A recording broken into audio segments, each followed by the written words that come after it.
Hey guys, welcome back, Thief from Archer and Thief, and welcome to the Thieves Den.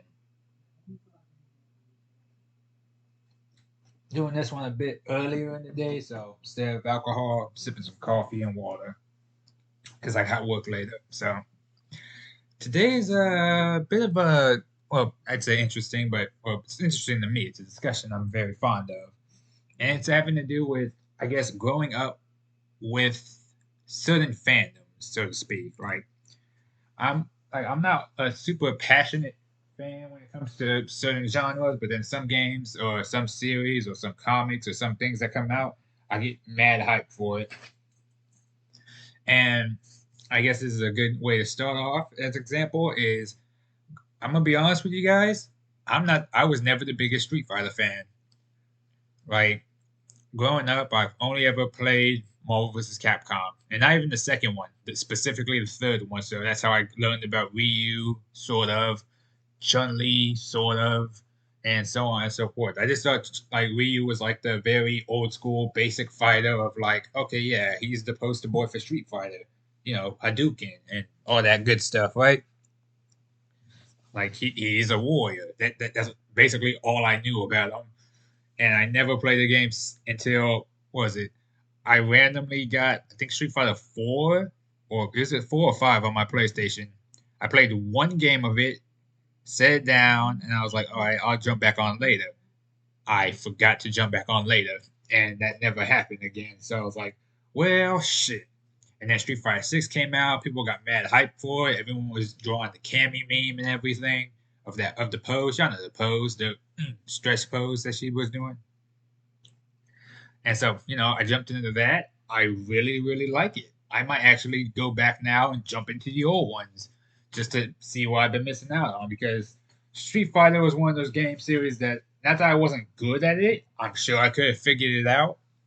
But like Tekken, I'm not good at. I will admit I'm not good at Tekken. That's not a big deal for me. Like I like the characters, I like the series. I do not understand all those complicated ass juggle button combinations people just make look easy. Especially when they're using grapplers like King or Marduk. I will never learn how to do all that. Like my brain's too small to figure that part out, right?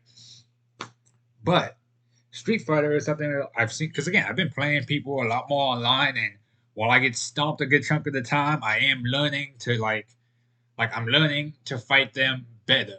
I'm also learning I can string special moves into my basic hit string. So, you know, and if I could figure out how to juggle properly too, I think I could work that out a little bit, do a little bit better. So, here's the hoping, right? I'll probably never get in the rank because I don't want to get that mad. But it's stuff like this where I'm like, okay, yeah, I really enjoy things like of this nature. And I've always played fighting games growing up. Like not just those two. Mortal Kombat, obviously, Soul Calibur, Dead or Alive, King of Fighters, little bit, Def Jam Fight for New York, and so on and so forth. I'm gonna let this run for a bit. But that is something I always thought was just really interesting. Ooh, okay, this one. This one. This one was kind of just like I wanted a giant robot panther, so I was told because again I grew up watching Power Rangers too. Specifically, the ones that I remember the most is Dino Thunder, Ninja Storm, and Samurai Ranger. Especially Samurai Ranger specifically, because I watched that one a lot more growing up. I mean, even when I was in like high school and stuff, when it came on, I was kind of just like, oh look, 'cause, again, I'm a sucker for Saturday morning cartoon stuff, so I'm like, oh shit, Power Rangers. I was like, man, let me watch that, so I don't have to watch Johnny Test or anything. Like, no, me wrong, I like Johnny Test for what it was, but like at the same time, I'm like, nah, I'm good. I don't need to sit through all this again because they played the shit out of it when it was on. And then, so I was like, okay, yeah, I can definitely work with some little Power Rangers. And, very formulaic, have a new bad guy come out and he's like, yeah, I can like give you bad dreams or something. And then he like slaps the Rangers around for a little bit. The Rangers have like this empowering speech about overcoming adversity or fear or whatnot and being brave. They're like, yeah. And then they beat the shit out of them. And then through some means or whatever, they grow to the size of a skyscraper, and the Rangers are like, "Oh no, he's huge." And he's like, "All right, time to call in the Megazord." And then they just call it in. they do the little transformation where they all like combine to be greater than the sum of their parts. And they're like, Samurai Rangers, we are united. And then they like fight them and like, you see the sparks come off and everything, and at the end they blow up, and for some reason no one questions why this big ass robot is about to trash their city, but it's like, yeah, it's fine. Let's not focus on that. And again, very very simple stuff, very straightforward. In the end they're gonna win unless it's a two-parter, and in which case it's like, oh no, will they ever get out of this? Find out next week. Spoiler alert, they did. And plus, one of my favorite characters from what was it? Well, from I think it was Samurai Rangers was it was actually one of the villains. Like I liked the Rangers, I did, but one of the villains, they had a guy in there named Decker who just walked around looking like Keanu Reeves, and he just goes like, he's like, he's looking for someone to duel him. He sees a Red Ranger, he goes, Red Ranger, you will duel me, because again, like his sword possesses him to fight or something, and then you find out later he's actually the dying, or he was the dying husband of like one of the female villains, and she's like, "Do you remember me? I'm your wife." And he kind of just goes like, "No," and then leaves. And then it's kind of the story is actually kind of tragic because, spoiler alert, he duels the Red Ranger and loses, and yeah, but like it was an ongoing rivalry between them, I guess, for the longest time, because he just basically stalked the Red Ranger and went like, "You, me, we're gonna fight at some point." And then when they do fight, they're all like, it was so good. But this one specifically was because I told my friend, I was like, I like giant cats, lions, stuff, and all, like lions, panthers, tigers, like the whole shebang. I'm a dog person, but them big cats are like regular house cats are kind of just like, man, whatever. But them big king of the jungle size cats is like, yeah. So I was like, okay, I want a giant like panther, give it a spike tail, and put like a big ass art cannon on its back, because why not? And purple and gold's a good ass aesthetic. If you ever seen my Saints Row stuff. Oh god, it was so much fun growing up. Ooh, this one. Okay. This one was because I used to play the shit out of Dragon Age Inquisition. The only character, like, I love that game. And again, I grew up on Dragon Age. That's why I love Origins so much, because my friend gave it to me and was like, I think you would like this game. And it became my favorite game of all time. Like, Dragon Age Origins. Ooh, I might actually do a top 10 list of characters I had a crush on growing up. Like, specifically in regards to video games. Maybe TV shows, but obviously it's not going to be like, oh, well, when I was 13. No, no, no, I'm not going to be like, no. It's going to be like, yeah, no, growing up, I really liked this one character for these reasons, because it was this, that, the other. But when I was playing through Inquisition, I was like, I was like, this might actually be up there for me with Origins. I love the characters. I love where the story's going. Your character has his own unique ability, regardless of like what class you pick. And that's what bothers me a little bit about Dragon Age Inquisition, is that it doesn't have the versatility of Origins, where you could play a certain character, but if you put enough points into something else, you could also wield other weapons. It's like, yeah, I can shoot lightning and cast spells, but I can also upgrade myself to just start wielding crossbows or swords or bow and arrows. Like, you can't really do that in Origins. And they don't really have, and the subclasses are kind of just, I mean, they're alright, but again, it's the little things about it that I really like the exploration, the feeling that you're making your inquisition like stronger, because you can build up the actual like thing, and you can customize it. You can customize your throne. You get to actually talk to people, make decisions, and hash out stupid shit. Or at least in the beginning, they kind of stopped that towards the end of the game, which kind of bothered me, because I like the idea was like, there's this random guy. He's like, oh yeah, he's throwing goats at us at our walls, and it's like, yes, it's our custom for this, this, and this. And then you can't, and then even your character goes like, "What the fuck do we do with them?" And then you get the option to execute them. And he goes, "Yeah, this will serve as a warning to uh someone, I guess." And you could just, or you could just arm him with weapons and just send him across all of like, was it for was it Ferelden? I can't remember where he was, because it was between Ferelden and Orlais, I think, or all of Taventa, on his like one man crusade, and people were just kind of like, who the fuck is this guy? and they had the cool mounts. I do appreciate that they gave you a multiplayer, even though it's not gonna beat like Mass Effect 3's multiplayer in terms of like what you can do. But I thought it was cool. And you can use like legacy characters like Isabella and like all the other characters you don't get to really see in the game. Which again, I at least appreciate that they gave us that, even if it was kind of just man, you know.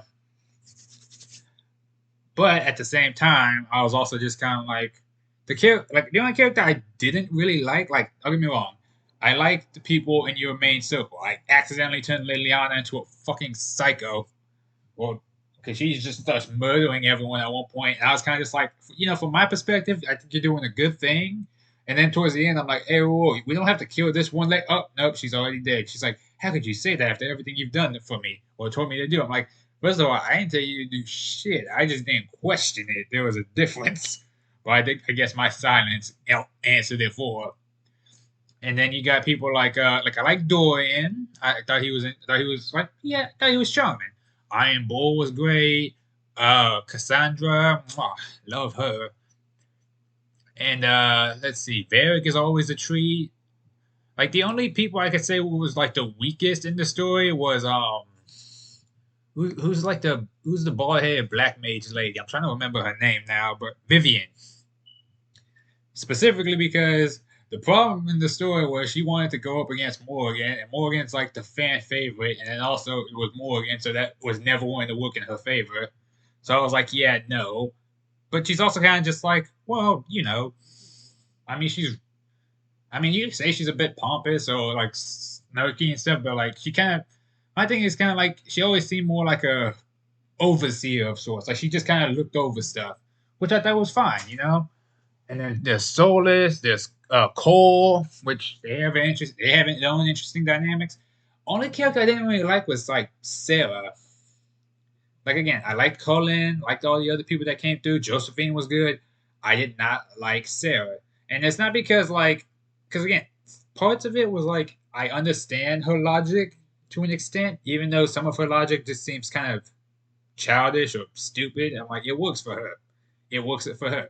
But at the same time, when I'm trying to like, if I'm in the, it's one of them things of like, it's a hierarchy system. I'm in charge of this thing as the Inquisitor.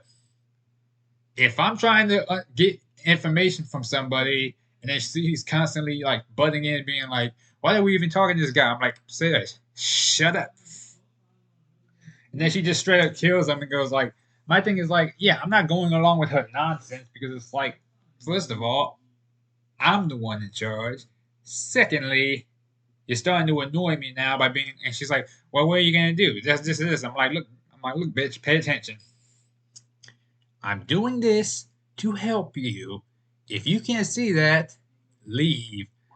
The only reason I didn't get rid of her is because she was one of the only other rogues in the thing besides me. But at the same time, I'm also like, I want to keep my team as strong as possible. So I'm like, serious? Here's how it's gonna work. You're gonna keep quiet. I'm gonna go do my own thing. If you want to leave, leave. If not, I'm not friending you. I'm not romancing you. I'm like, you can stay out of my party. But I didn't. I did invite her to the thing where I was like, okay, yeah, she at least gets to see her old friends. I'm not that petty. Now, if she says something stupid afterwards, that's on her. But again, this is like one of the things of like I heard they said there's gonna be like a Dragon Age Dreadwolf, which I am all kinds of excited for, but I'm also kind of nervous because I'm like, I don't know, EA, Bioware, like they haven't exactly been batting 1,000 between then and then, but I'm hoping that it turns out really good. That being said, though, if I see the trailer and the first thing I notice is like some heavy fan service, I'm gonna be like, well, that's gonna make me even more suspicious of it, just because it's kind of like a. But I am curious to see what happened though, because at the end of the story, you lose your arm, and he's like, "Well, my adventuring days might be over, but the Inquisition is you either disband it or put it back together." And I actually kind of want to continue the story where your warden left off, if the warden was still alive or whatnot. But then I can also see why they wouldn't do that, because it's like they might just introduce another new character with your own set of people. So I'm like, okay, I got you, right? Here's to hoping.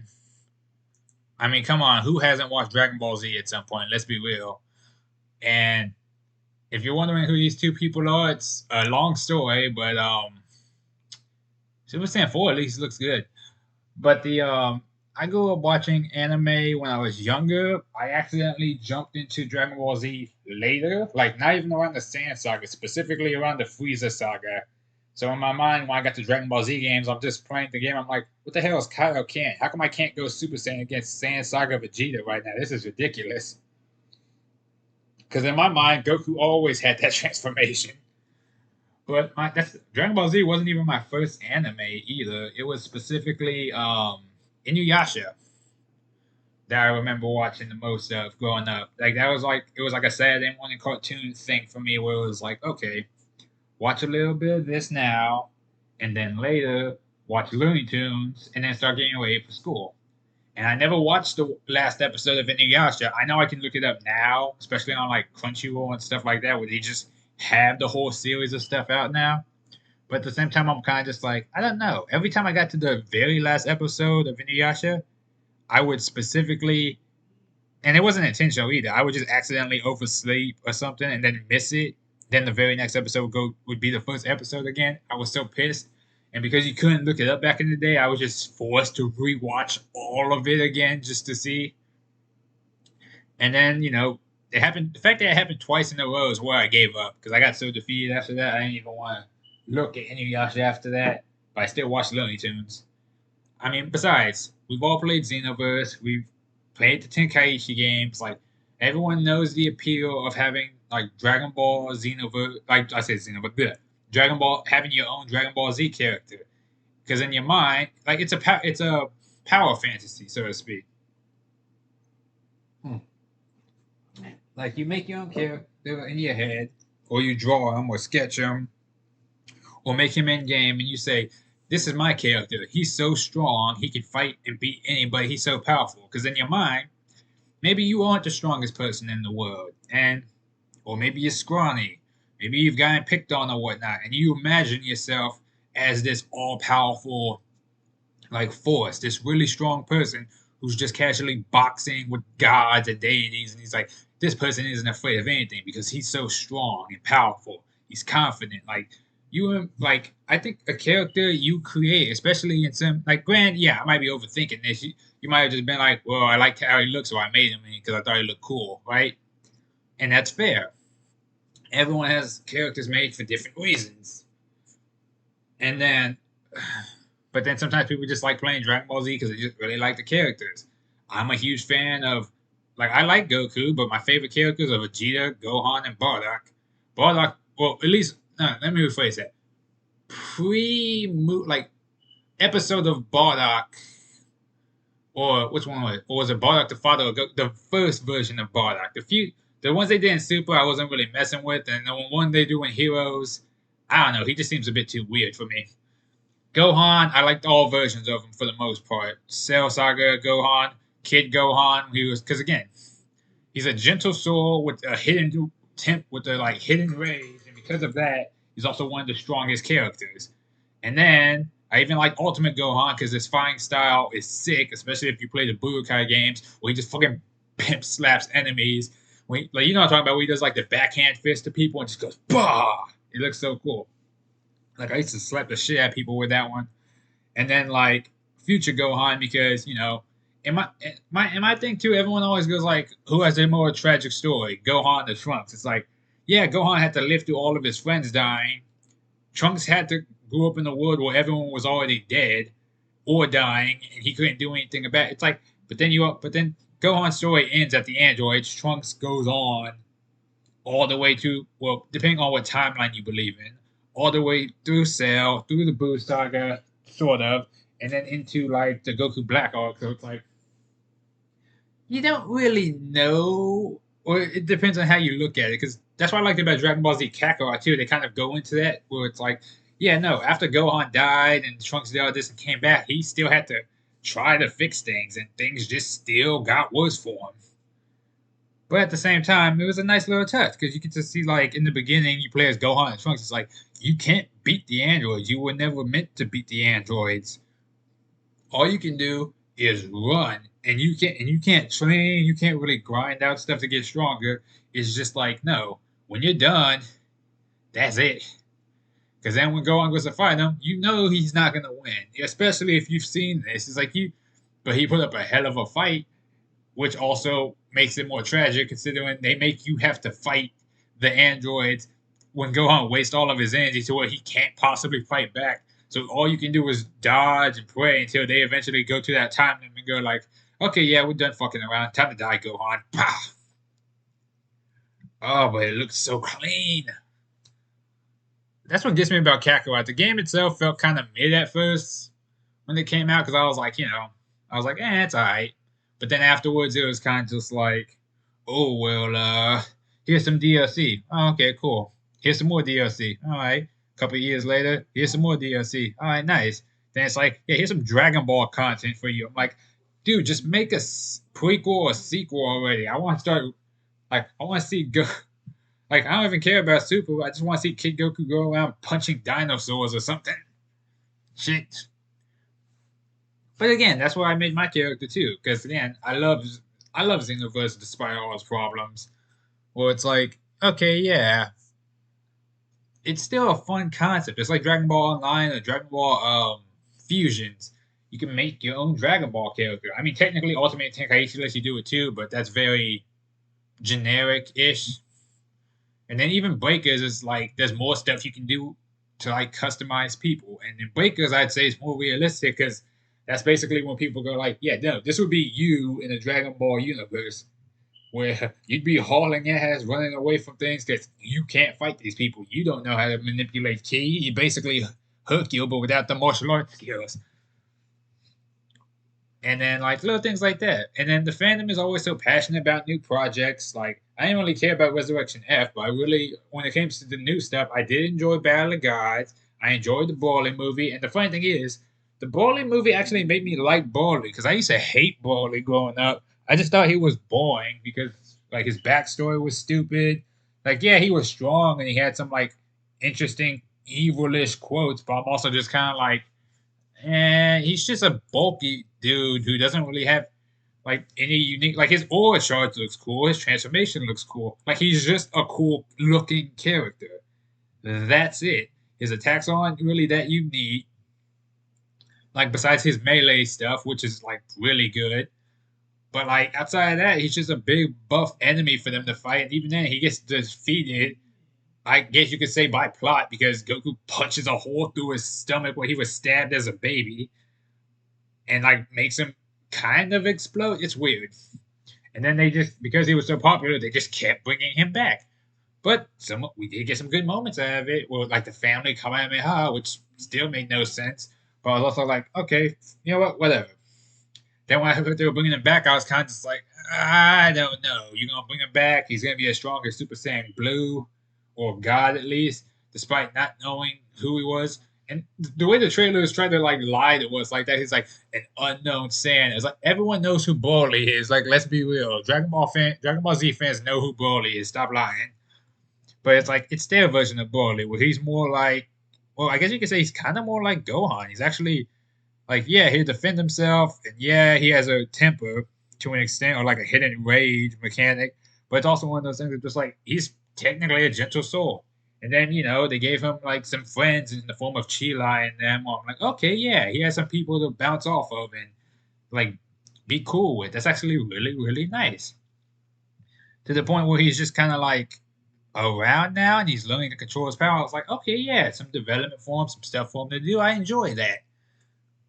And I actually like Super Broly way more than the other one because I'm like, but at the same time, I feel like they also don't have any new enemies, so to speak, right now. Like, I mean, yeah, if they just made him another villain, it'd just be like, oh, well, here's Broly. He's just evil and here, I guess. That'd be like if they brought back Cooler. It's like, you mean to tell me Cooler is now God level 2 for reasons? It's like, no, that doesn't even sound right.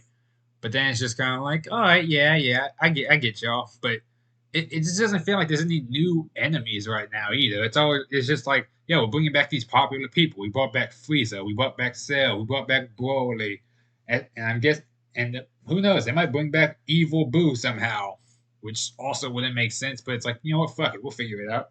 Like I get right now, they just kind of have rivals. They don't have like any actual enemies. Enemies. Like even Frieza's staying at it for the most part.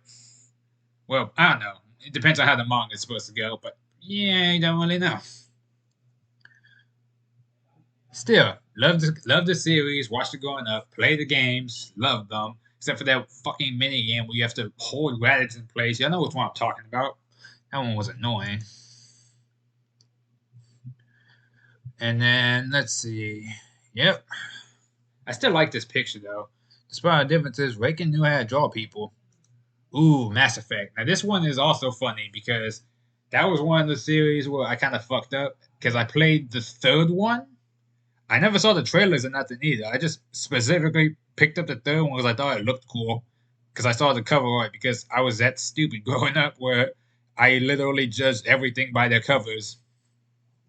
Books, TV shows, whatnot. And the funny thing is, I remember I did that. I got the Cirque du Freak series, the vampire one, the Vampire Chronicles, the Diaries, whatever the fuck it was called. I got the ninth book specifically because the cover looked really good. I took a test on it, got a 30. So that was stupid. So I was like, all right, well, I went back, read through the entire series up to that point, took the test again later on in life, got an 80. So I was like, fuck yeah. And I know the context behind it. So I was like, hell yeah. And then I remember like, okay, so when I played the third game, I was like, oh hey, who are these people? And the first thing I thought was like, all right, I'm playing as this guy named Shepard that people seem to know. All right, cool, cool.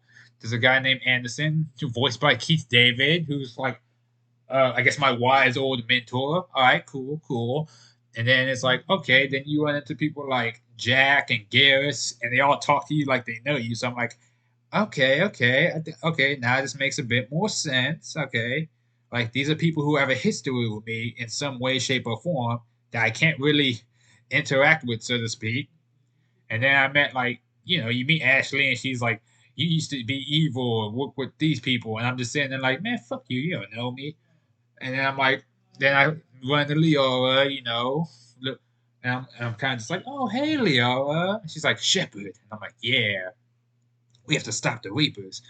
And then I played through the game, romanced everyone I could, played through the game a few more times to like, like I played the shit out of that game.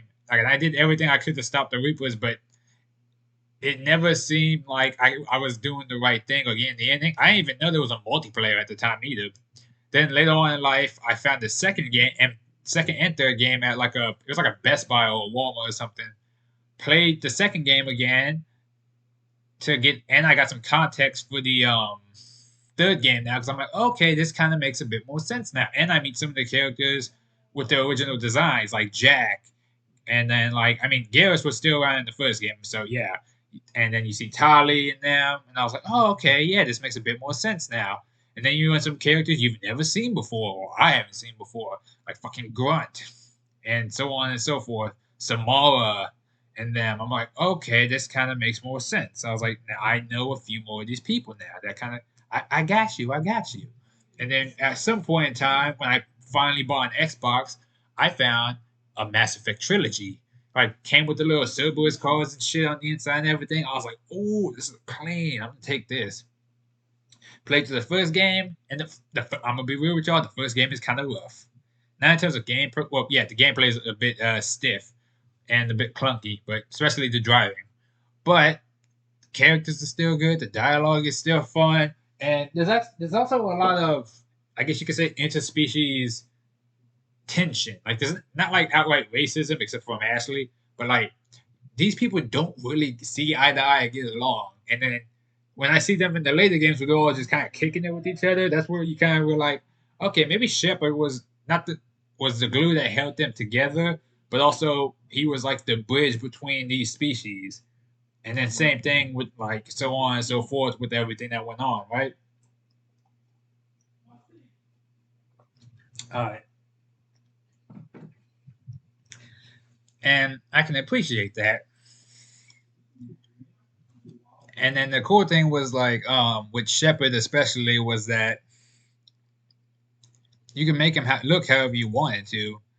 and you can carry it over between games, and your decisions carried over from game to game to game. And I was like, hell yeah. Which, yeah, I can see why people were upset at the ending of Mass Effect 3. But by this point in time, I also picked up the DLC, and I played all of them because they came with the pack.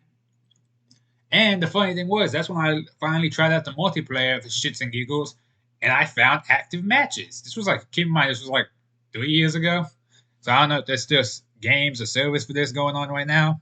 But yeah, I was like, oh, this is so good. And the fact that I could, and because I got lucky too, they gave me a Krogan Warlord, and all I did was run around headbutting motherfuckers and swinging hammers and firing shotguns. I was like, fuck yeah. Like, I am the man. Bah. And then I got insta killed by a fucking ninja woman cyborg thing. So I was like, ah, shit. There was no way I could. There was no way I could reflect it or nothing. I was like, God damn it. And that was also something I thought was kind of interesting. It was like, all right, and I got to play the Citadel DLC for the first time, and oh, that was great. That was basic, and everyone said that was like the developers being like, "We're so sorry for the ending. Here you go. Please forgive us." And everyone says it's like some of the best DLC ever, and it was cool. You got to meet some new people. You get to find evil clone yourself. Everyone was partying and chilling at Shepard's thing, and you get to talk and interact with all of them. And it's like, fuck yeah! And you get to go through the area and like talk to everyone outside of the like little cabin. It's basically a vacation before you go fight the Reapers, which is also kind of like really weird in concept or tone because it's like uh-huh. You know, think this is a bit weird. It's like, nah, don't worry about it. It's like, okay, cool. And then whoever you romance, you get your own special little thing with them too. So it's like, yeah. And then like I think it was a nice way to wrap everything up because realistically, it'd be damn near not possible, but it'd be so fucking difficult to put a like, especially if you wanted a sequel later on or something like or maybe a reboot. It'd be really weird to figure out. Like, I guess they kind of rushed it though, because I don't know. The ending just felt like it felt like okay, this will wrap up stuff for right now, or at least hold people over till another game comes out. And then, Andromeda came out, and then now they're saying there's a Mass Effect 4 coming out, not continuing Shepard's story necessarily, but keeping it pushing as a new, with like other people coming through. And it's like, okay, I'm curious, but I don't know. Because Andromeda didn't really do, like, Andromeda was weird. I didn't really like some of the characters in that one. Cora was annoying. Let me rephrase that. I didn't like the humans. Everyone else I was alright with. Like, PB was alright ish. Liam was annoying. Cora would not stop bitching at me over something. Oh yeah, because it was like I was supposed to be Pathfinder. It's like, well, get the fuck over it. My dad picked me. Your sister is a non-factor because she doesn't really show up, or I guess she's your brother if you play as the female. Because all they really do is wake up and be like, "Dad's dead." Oh, jeez, that sucks. You can't even put him in your crew or nothing. So I'm like, what the fuck was the point of that? Like, I thought, was it Old Man Drac was pretty cool. I thought he was like interesting. I liked PB. Jaw. Jaw is that dude. I like Jaw.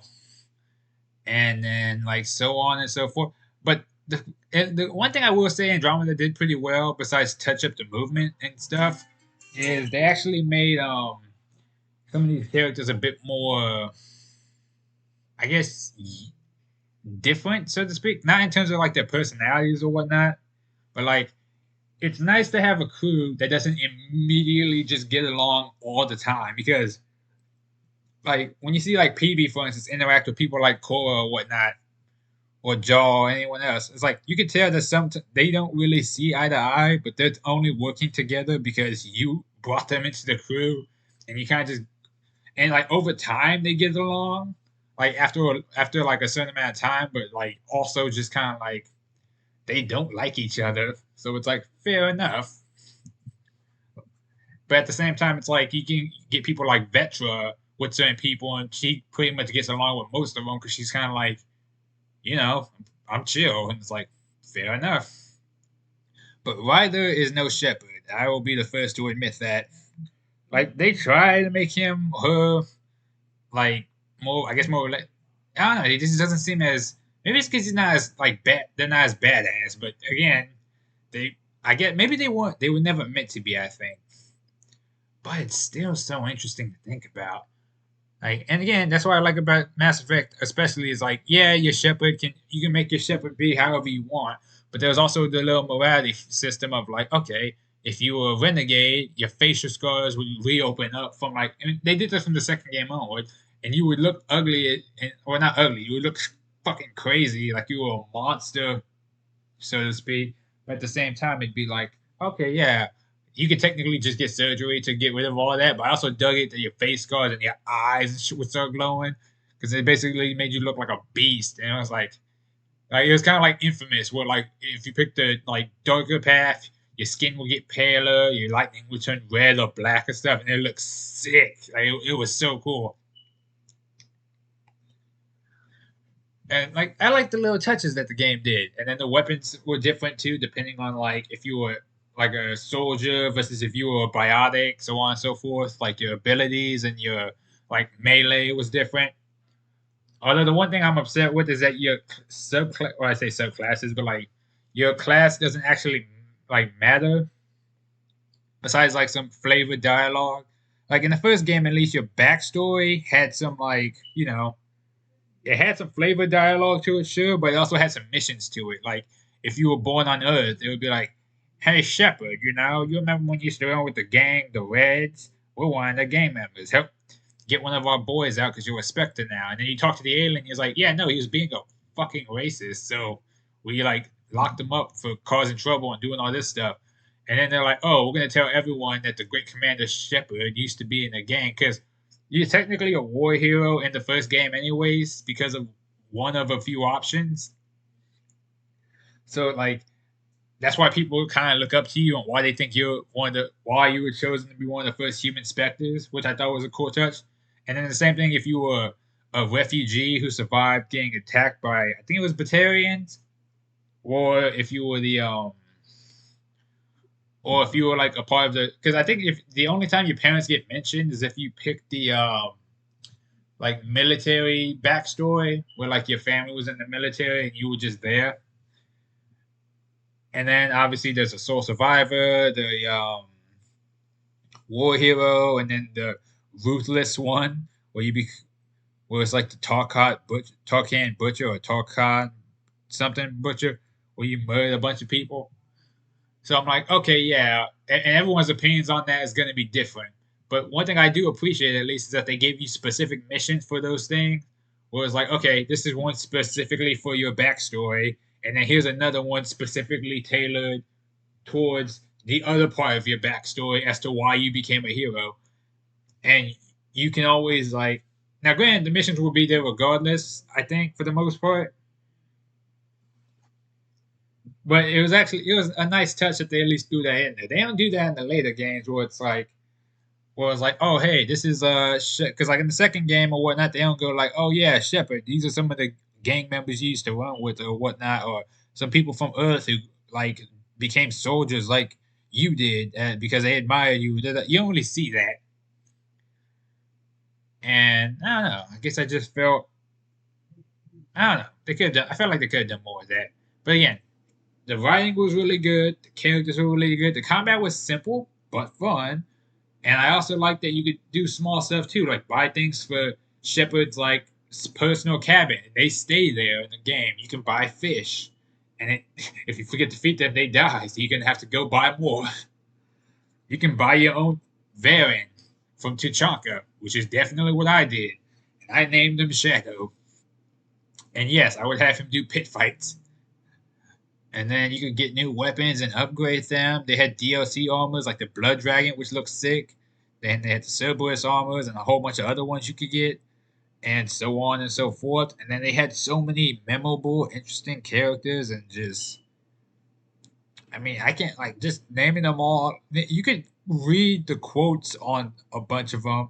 I don't even think there was one character in Mass Effect I didn't like, or the first three at least. Andromeda I already told y'all, but the first three games, the only actually no, that's a lie. Ashley and again, it's the humans. No, but Ashley and Caden specifically. Caden just seemed kind of mad, and then Ashley was just kind of really bitchy. Like, but even then, I still like some of talking to her and stuff because you learn more about her family. She's like, yeah, I was a military brat. My father trained me and my sister for this, that, and the other. My sister beat up her rapist boyfriend at one point and busted his shit. And I'm like, oh, damn. But then she felt bad afterwards for whooping his ass. And I'm like, maybe I miss, maybe I'm remembering that wrong. I gotta look up this stuff again. You know what? That's a good point. I gotta replay through Mass Effect 1 real quick and talk to Ashley again. But, yeah, then you got characters like, oh, see, and again, maybe I'm biased because I romance these characters, but you got people like Liara, who is the worst shadow broker ever because everyone seems to know who she is now. Even though it was supposed to be like one of the hardest kept secrets in like the galaxy. And the cool thing is too, you get to explore his stuff afterwards whenever you beat him and learn stuff. Tali was always interesting. Like I really loved her, especially when she was drunk. Jack was always more of a tragic figure, especially like just the bits of dialogue the game tells you. Not even like when you talk to her, just like random information she says. Not even during her loyalty mission. Like I remember there was a spot in the club where if Shepard gets really drunk, you end up in the bathroom and your characters are just looking at you on the floor, and then you get up afterwards. And then she mentioned something happened to her. I'm not gonna spoil it. And then she got back the people that did it. Very reminiscent of how do I say it? What movie is that? Not last. I I would say very last house on the left, or I spit on your grave, kind of thing. Yeah. So, anyways, like some stuff, it's just some subtext stuff like that is just dark. Like even the genophage, when you think about it, is really messed up. It's like, yeah, they controlled our population so bad that imagine giving birth to thousands and only like 10 survive. You know how many dead babies that is? That's really fucking hard. And I'm just saying that like Jesus Christ. Like, and again, it's the same stuff when it comes to stuff like the rack nine and everything. Like, it's the small things you think about in that game sometimes that really carry some more weight. And because it's like, yeah, it's a big grand space epic, but then there's like the smaller bits of story in there that really make you question, like, I guess you could say who's more human, the aliens or the people, and because sometimes people just do some messed up shit in the story, and you're just kind of like, how do y'all justify this? And then the game will give you the option of like, look, you can put them down, you can let them go, you can find a way in between. And again, that's why I like the renegade and the like heroic options, the paragon, because this is basically them saying like, yeah, you've been consistent throughout the game. You've been a good person, a bad person, maybe a little bit in between, but you've done good enough to where it's like, it doesn't matter what these people say. God damn it, you're about to convince them right goddamn now. Boom. And then you basically just get in their face or say something, and then they go. You either rally them to your way of thinking by being heroic, or you basically scare the shit out of them, or talk so much shit that they do something, or they slip up, and it's like, yeah, yeah, that's what I thought, bitch. And it's like the best thing ever. All right, let's move on before I get distracted. I can talk about Mass Effect for fucking hours. Ooh, Saints Row 2. Now this one I actually did play in the right order, sort of, because I didn't have one at the time.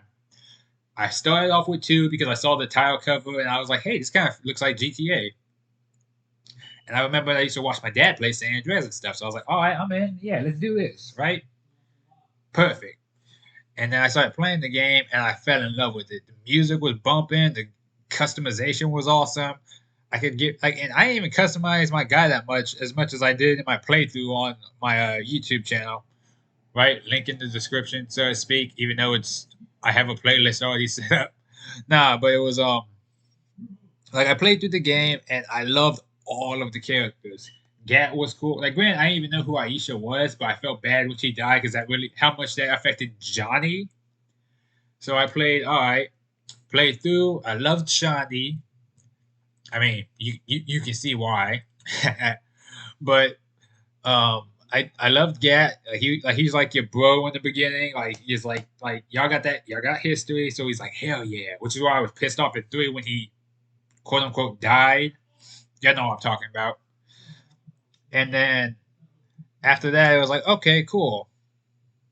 And then like Shandi was like the party girl, but she was also your informant, so she was really cool, and I really liked her stuff too. And she in my mind, her missions were fun because she was fun, and she made the boss have fun. Which when some of the gameplay gets serious and everything, it's kind of like okay.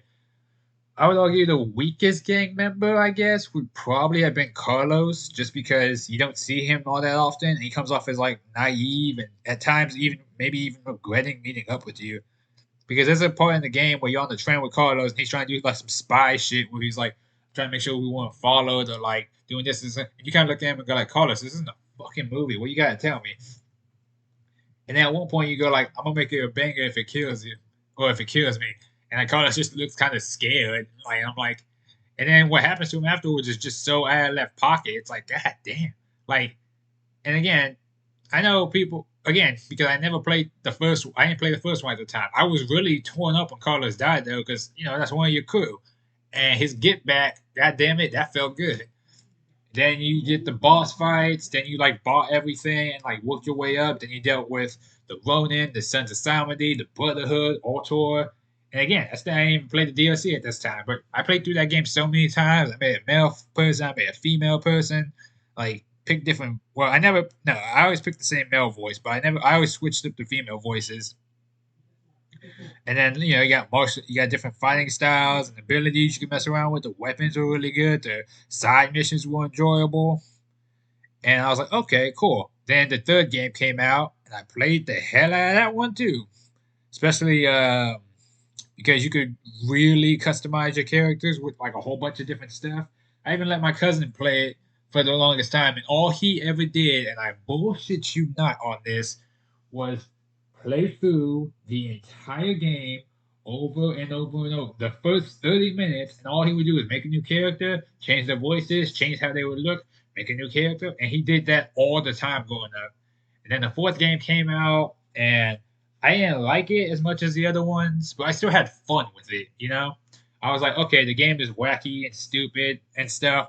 But again, if I wanted to feel like Saints, because again, I didn't use none of the alien weapons until I was forced to. Because in my mind, I'm just sitting there like, no, this don't feel like the Saints Row I was playing before. But goddamn it, if I'm gonna go around shooting aliens in the face with goddamn superpowers, I'm gonna rock dual Desert Eagles with explosive tipped bullets while I do so. Bang bang, bang bang.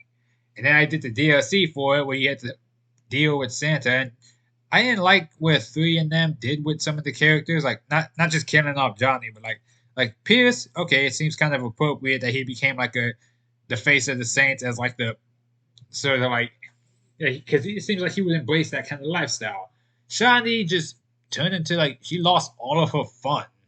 Like she just became just like the bitchiest person on the team. Like you can make the argument of like, oh well, she also looks way more attractive now. It's like I don't know. I liked her older look, but again, like the newer look, I was like, okay, yeah, she looks good. Don't get me wrong, but she's just so pissy at everything. And I get it. She's torn up about Johnny's death. So was the boss, and the boss knew Johnny way longer than she did. But at the same time, it's like, okay, look, I get it. That's just how it is, and that's fine. That's fine. But god damn it. And then after that, Get Out of Hell became a thing. Never played that. Didn't play Agents of Mayhem. And then the reboot came out, and I was like, I'm not touching that one. It just didn't. I don't know. It just didn't scream at me to like try it out. I thought about it for a bit, but I was like, I don't know. It just feels very. I don't know. It don't ring. It just don't vibe right with me. But I mean, we saw how that turned out later on down the line, so I guess I dodged a bullet there. But again, then I played the first game later on in life because I found it. I found a bundle for the first 2 games on Xbox, so I took and I found it at like a random gaming store, so I just took it. The first game is rough. It definitely is. It's like the shooting is alright. Driving is a pain in the ass sometimes. Some of the missions are really fucking hard, or at least the side missions. But again, there's so much charm to it. Like even like meeting new side mission people for the first time was a cutscene, and the characters were fun.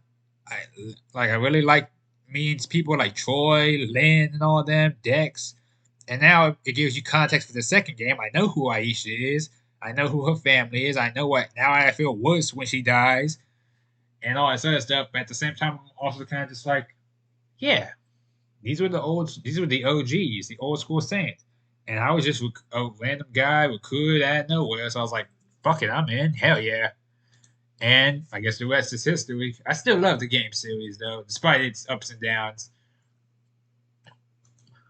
Star Wars. I'll keep this one a bit brief because I haven't watched any of the movies at all. Like the only reason I know about Star Wars is very specifically from the video games. Episode 3, Revenge of the Sith, Star Wars The Force Unleashed, Star Wars The Force Unleashed 2, Lego Star Wars, this complete saga, which is kind of how I learned about character names and other things like that, what the dark side of the Force is, what the light side is, so on and so forth.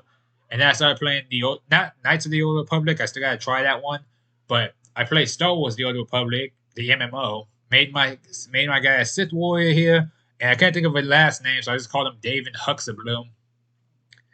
I don't know why I called him that, but I was like, hell yeah, he looks so cool. And the game is actually really fun. You know, you get your own little crew to mess with. You get your own storylines. You can help other people on their storylines, which I thought was awesome. And I played through the whole thing, loved it. At the end, you become the Emperor's Wrath, and you have to take down your old master. And then you can choose whether or not you want to let aliens into the Sith or not. Which also because they're very purist, elitist kind of people at the time, so they're like, yeah, no, only pure bloods can do that. I'm like, man, fuck all that. We need all the help we can get because these Jedi's are kicking our asses. And again, the fact that you can customize your outfits, get yourself some mounts and other things, customize your lightsabers, and plus, I just got a soft spot for good old David right here. He has his own set of well things with him that I guess people were just drawn to at the time. So yeah, you know, get on him. I still like him.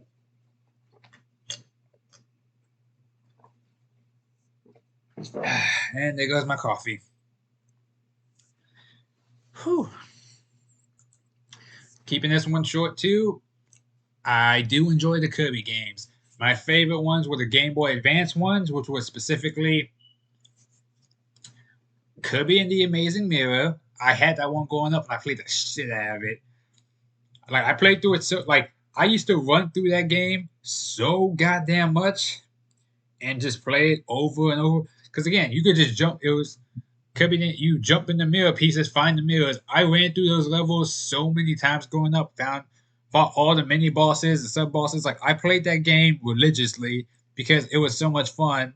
Even when I beat it, I would just randomly jump into new things, and you could always call in your allies, and they could be anywhere in the world. So they would come in with new powers or abilities. And then you could always just take a warp star to get you back to where you were going. You could get the Master Sword, which would basically one shot, well, not one shot, but it did a fuck ton of damage. You could shoot beam. It was basically like the Master Sword from like Legend of Zelda. It could break through steel and everything, and they had so many unique things with it. It was so much fun. Oh god, I love those. And then yeah, Kirby all day, baby. I love it. Now, this one is going to need a bit more of an explanation. This was actually my first, I guess you could say, OC, so to speak, because me and my friend came up with this idea one time. It was a little story idea I had, and it was based on a dumbass conversation I had with my friend, which was us being like, "Oh man, what if we had like werewolf powers?" And this was we were talking about this shit in high school, mind you, because I guess we were nerds. So I was like, "What if we had the powers of werewolves and we could control them? We'd be super strong and powerful. It'd be so cool." And I'd be like, "Fuck yeah!" And we'd sense other werewolves and stuff. And it led me to thinking, like, oh, okay, what if there was a story where a bunch of like people come into come to a new area that they're not familiar with for like vacation, right?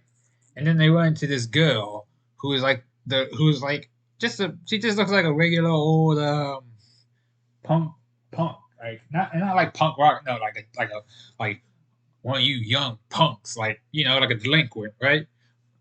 But then it turns out, oh, she's actually a werewolf, or more specifically, she has lycanthropy, so she can act, but she can like control it at will, kind of thing, right?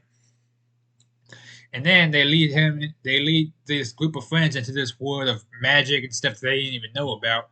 And it turns out the werewolves are like on the back end. They're like part of a resistance movement. They're going up against this powerful set of vampires and stuff, or they're going, or actually no, they're also going up against like other werewolves. Like they're the outliers of like, okay, yeah, this guy is a tyrant, so to speak. His family's in charge. We need to overthrow them to free the people, kind of thing, who are caught in the middle and getting taken advantage of. The humans, so to speak.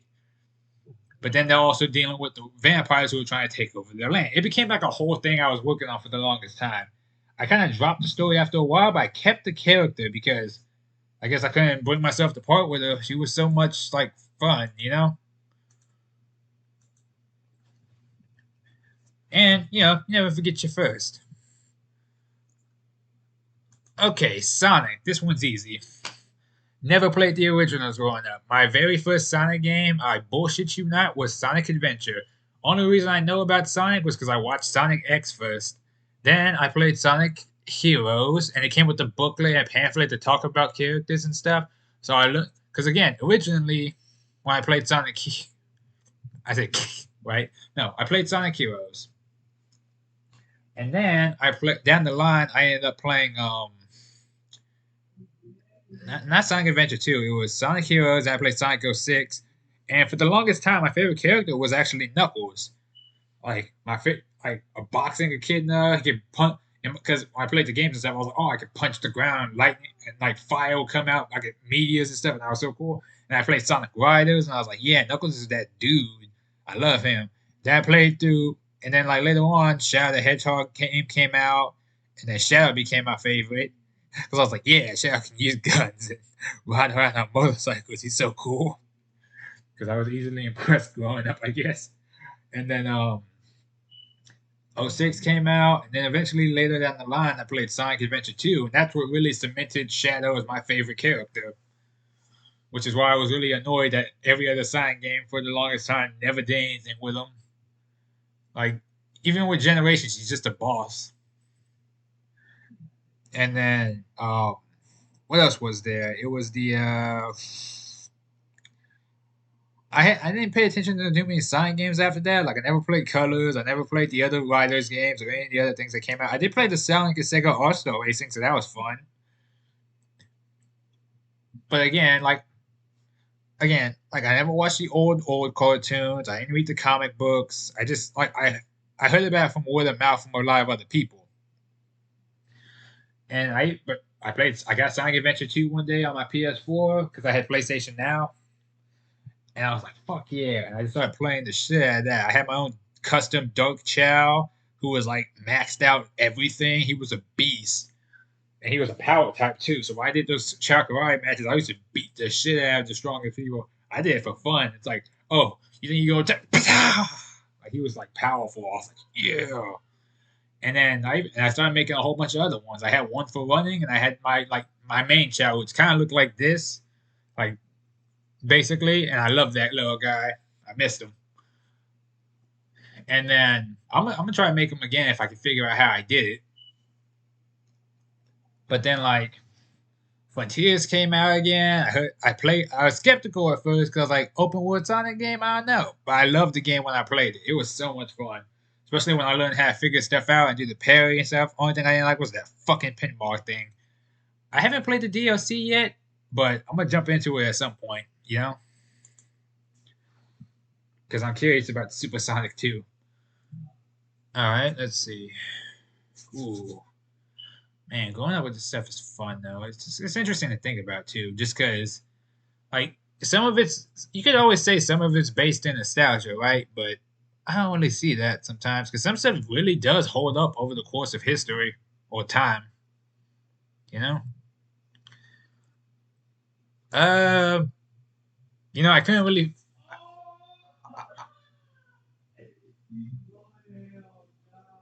God damn, this nigga loud. All right, so couldn't really think of a good spot for this one, but I was also kind of like, it was took them a long time to draw my female orc here. So screw it, I'm gonna put this picture in there. I do like fantasy games though; those are actually really fun to me too. Like that's why I really got into Shadow of War, because stuff like that. I mean, granted, they don't have lady orcs in that one, so it's not the best game in the world, but it's alright. Let's see, did I miss one? No, no. Okay, now this one's gonna require some explanation. I'm well, that's a lot. I've never really watched the My Little Pony series. I've just seen people talk about them online, so I was always kind of just like, "What's it about?" And I looked into it, and I was kind of like, "Okay, it's about friendship and shit. Cool, like very basic stuff. Makes sense." But apparently, there's a lot of stories in that series. So I was like, "Yeah, I don't really care. I'm not watching this big ass show about horses and friendship. I got other Saturday morning cartoons I could be watching." However, a bunch of my friends started drawing things one time, and they're like, "Hey, I'm making one. You want one?" And I was like, "Well, I don't really know this is." They're like, "No, you don't really need to know it. You just gotta make a horse." And I was like, and I started thinking they're like the characters from Shadow of War, and I was like, "Okay, I want a regular horse." And I was like, "Well, what do you want to name him?" I'm like, "I don't fucking know." He can dream walk though. He can walk in people's dreams. That's his thing. Because I'm pretty sure they all have powers and stuff they can do in the show. Unless I'm wrong, I don't remember. And they were like, "Okay, cool." And then they came up with this, and I was like, "Oh yeah, yeah, this looks kind of cool actually." Like if this was a full size horse, I was like, "That'd be so cool." But the fact that he's tiny, I'm kind of just like, the fact that he doesn't get any taller, I'm kind of upset with that. Because if he was a full grown horse, I'd be like, oh, it'd be a sick mount. Let's see, finished that one, talked about that one, talked about that one. Mm-hmm. Sorry, I'm just going through real quick because I have this fucking thing set to random. Hmm. I think I got everything.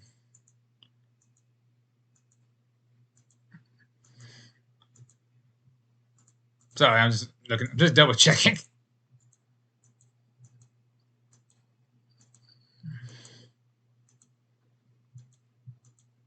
Yeah. Okay, good. Yes.